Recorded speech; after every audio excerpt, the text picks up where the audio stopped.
안녕하세요. 나합격 위험물 산업기사 실기 작업형 2017년도 1회 기출문제 풀이입니다. 1번 염소산 칼륨을 저장하는 옥내 저장소에서 다음 물음에 답하시오. 가번에 염소산 칼륨은 산이 반응해서 어떤 유독기체를 생성을 할까요? 염소산 칼륨이 황산과 같은 강산과 반응하면 여러 가지 생성물이 생성이 되는데 이 중에서 유독한 물질은 이산화염소에 해당합니다.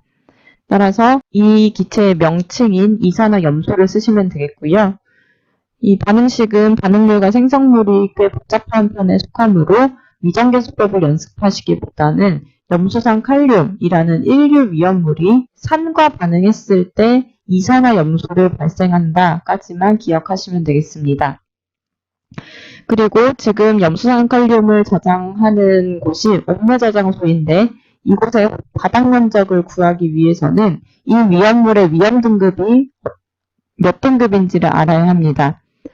염소산 칼륨은 위험 등급이 1등급인 물질이고요. 따라서 옥내 저장소의 바닥 면적은 1000제곱미터여야 했습니다. 위험 등급이 2, 3등급인 경우에는 바닥 면적이 2000, 그리고 이 첫 번째 경우와 두 번째 경우가 혼합되어 있는 경우에는 바닥 면적이 1500제곱미터로 정해집니다. 2번 높이가 15m, 지름이 6m인 오배탱크 저장소이고요. 이 오배탱크 저장소의 방유제와 탱크 사이의 간격, 이 방유제부터 탱크까지의 거리를 몇 미터로 해야 하는지는 지름에 따라서 달라집니다. 탱크의 지름이 15m 미만인 경우와 15m 이상인 경우, 15m 미만으로 지름이 작은 경우에는 곱하기 3분의 1을 해주고 15m 이상으로 지름이 큰 경우는, 지름이 긴 경우는 곱하기 2분의 1을 해줍니다. 다만 지름의 곱하기 2분의 1이 아니라 높이의 곱하기 2분의 1 또는 3분의 1이라는 점을 기억하셔야겠습니다. 지금 이 탱크는 지름이 6m인 경우이므로 지름이 15m 미만인, 그래서 탱크 높이의 3분의 1을 해줘야 하는 상황이므로 15 곱하기 3분의 1을 하면 되겠죠. 그리고 방유제의 최소 높이는 방유제의 높이 0.5m 이상에서 3m 이하로 하여야 합니다. 뿐만 아니라 방유제의 한 개당 면적, 그리고 방유제의 두께, 계단 그리고 용량까지도 방유제에 자주 출제되는 내용이므로 같이 정리해 주시면 좋겠습니다. 3번 위험물에 보관된 방법을 다음과 같이 나열했는데요. 가번에 잘못된 보관 방법은 무엇일까요? 나트륨을 석유에 보관한다. 나트륨은 물과 반응해서 수소를 발생하면서 격하게 반응하는 물질입니다. 따라서 물과 전혀 반대인 석유에 보관한다. 따라서 물과 차단하는 역할 맞고요. 알킬 리튬은 삼류위험물 중에서도 금수성 물질에 해당합니다. 따라서 물과 만났을 때 격렬하게 반응함으로 적절한 보관 방법이 아니겠습니다. 그리고 황리는 제3류위험물 중에 자연발화성 물질로 pH 9의 물에 저장하는 위험물입니다. 맞는 보관 방법이고 니트로셀룰로스 오류의 질산 에스테르류죠. 오류 위험물은 대체로 건조하게보다는 물에 수분하여 저장하는 특징이 있습니다. 따라서 물 또는 에탄올에 수분하여 저장한다라는 표현이면 맞는 표현이 되겠습니다. 따라서 가번은 B의 알킬리튬과 물의 보관 방법이 잘못된 보관 방법에 해당하겠고요. C의 위험물인 황린이 연소했을 때 생성되는 물질, 나번 해설은 여기부터 시작인데요. 황린이 산소와 만났을 때 P를 가지고 있을 때 O2와 만나서 P2O5가 생성이 됩니다. 따라서 가번은 B, 나번은 P2O5를 써주시면 되겠습니다. 4번 비커의 사료위험물을 1석유류부터 4석유류까지 분류해서 보여주고 있는데요. 가번의 1석유류와 2석유류의 인화점 범위, 1석유류는 인화점 21도 미만, 2석유류는 21도 이상 70도 미만이어야 했습니다. 나번의 중유 및 겸유의 석유류, 중유는 제3석유류에 해당하는 위험물, 그리고 경유는 제2석유류에 해당하겠습니다. 5번은 이산화망간과 과산화수소를 혼합하여 흰 연기가 발생하고 있습니다. 이 상황에서 산화성 액체가 분해되는 반응식은 바로 과산화수소가 산화성 액체, 육류 위험물에 해당하므로 과산화수소의 분해식을 쓰면 되겠습니다.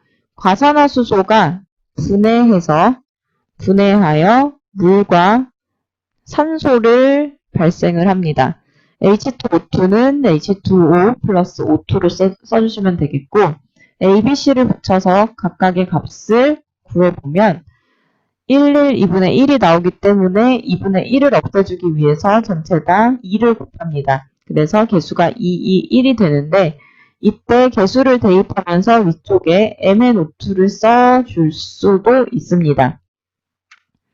이 MnO2가 들어가지 않았다고 해서 오답은 아니지만 지금 문제에 이산화망간까지 같이 있기 때문에 이 역할을 표시해 주는 게 좋을 거라고 생각이 되고요. 따라서 화학 반응식은 이렇게 쓰고, 화살표 위에 표시됐다는 건 반응물이나 생성물에 영향을 미치지 않는, 다만 반응 속도를 빠르게 해주는 정촉매 역할을 한다는 뜻이 됩니다. 화살표 위에 표시하는 게 촉매 역할이라는 뜻이고요. 따라서 반응 속도가 빨라지는 것은 이산화망간이 정촉매 작용을 하기 때문입니다. 6번 유리그릇에 담긴 철분에 염산을 첨가하고 있습니다. 가번 철분의 정의는 철의 분말로서 몇 마이크로미터, 53 마이크로미터의 표준체를 통과하는 것이 50 중량% 이상일 때 위험물로 분류합니다. 그리고 철분과 염산의 반응식, 철분은 Fe2고요. 염산은 HCl이죠. Fe2와 HCl이 만나서 FeCl2를 생성을 하고 또 수소가 만들어집니다.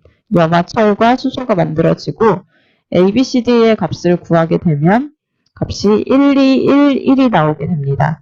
따라서 가번에 들어갈 것은 53과 50, 나번은 이렇게 화학 반응식을 써주시면 되겠습니다. 7번 실험대 위에 물질이 담긴 5개의 비커, 메틸 알코올부터 가솔린까지 비커가 있는데요. 각 물음에 대하여 답을 알파벳으로 기호로 쓰시면 되겠습니다.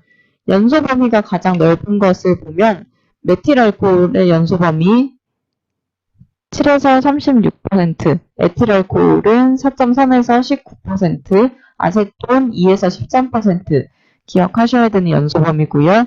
디에틸 에테르, 휘발유까지도 연소 범위는 기억하시는 게 좋겠습니다.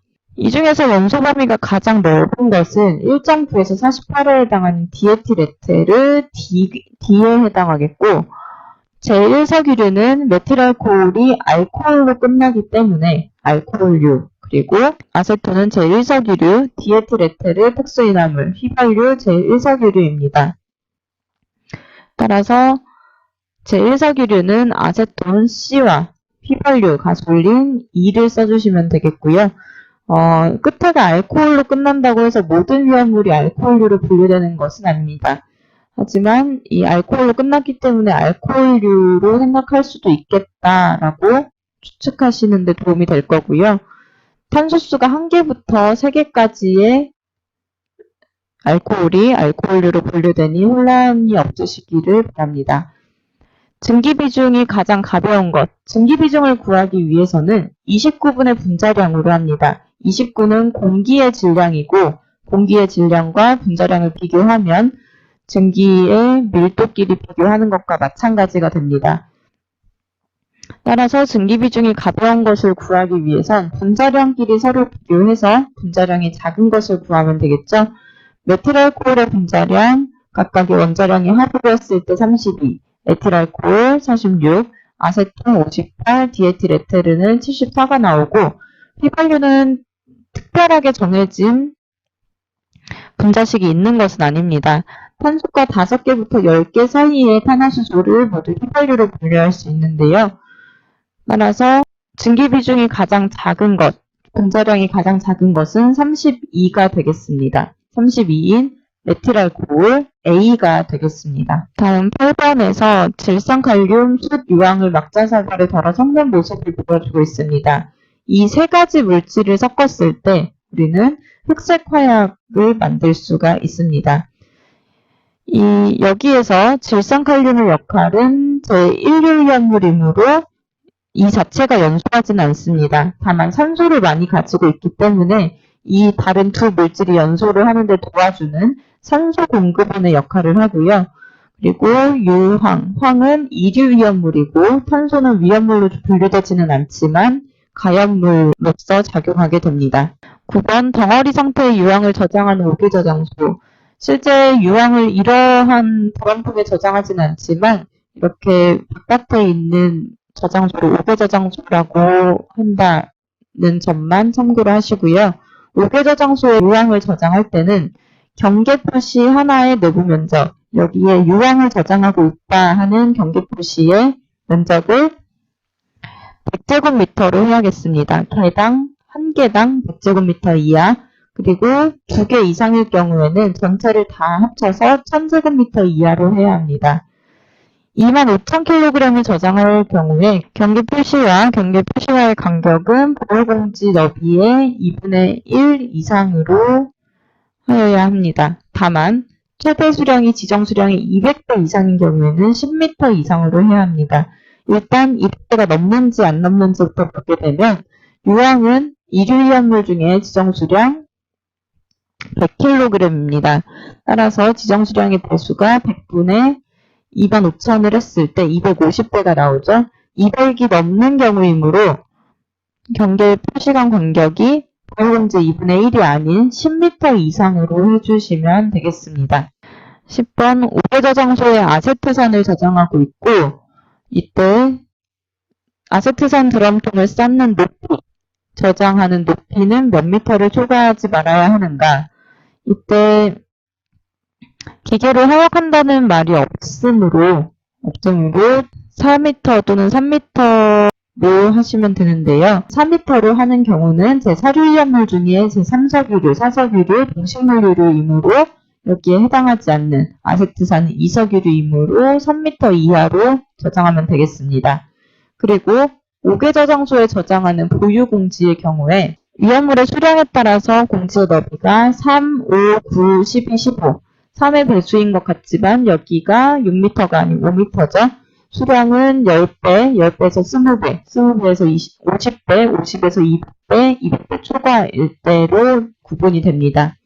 아세트산은 10배 저장하고 있기 때문에 지정수량 10배 이하인 3m 이상에 해당하므로 공지의 너비 3m 이상. 그리고 사료위험물 중에서 만약에 아세트산이 아닌 사석유류나 육류위험물이 제시가 되면 이때는 위에 보호공지의 3분의 1을 해주셔야겠습니다. 여기까지 2017년도 1회 작업형 기출문제 풀이 마치겠습니다. 감사합니다.